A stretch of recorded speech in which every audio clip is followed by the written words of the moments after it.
Հիմա մեր պատմությունը խորհրդավոր շրջադարձ է կատարում, որովհետև եթե դեղիններն ու նարնջագույնները պարզապես բացահայտվում են, ապա կարմիրները դա բոլորովին այլ պատմություն է։ Մի առեղծված, որի շուրջ գիտնականները մինչ օրս վիճում են։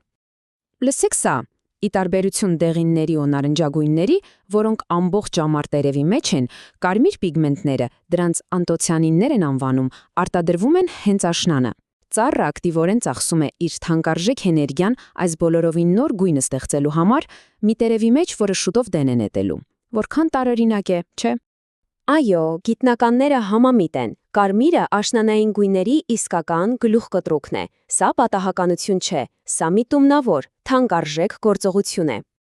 Եվ առեղծվածն էլ ավելի է խորանում։ Բարեխռնգոտիների ծառատեսակների միայն մոտ 10%-ն ընդհանրապես զբաղվում այս կարմիր գույները ստեղծելով։ Ուրեմն հարց է առաջանում, եթե սա այդքան լավ գաղափար է, ինչու բոլորը չեն անում դա։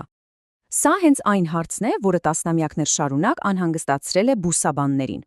Ի վերջո, ինչու պետք է ծառը այդքան էներգիա ծախսի տերևը գեղեցկացնելու վրա, հենց այն թափելուց առաջ։ Տրամաբանական չի թվում, այնպես չէ։ Դե եկեք տեսնենք, թե ինչ տեսություններ կան։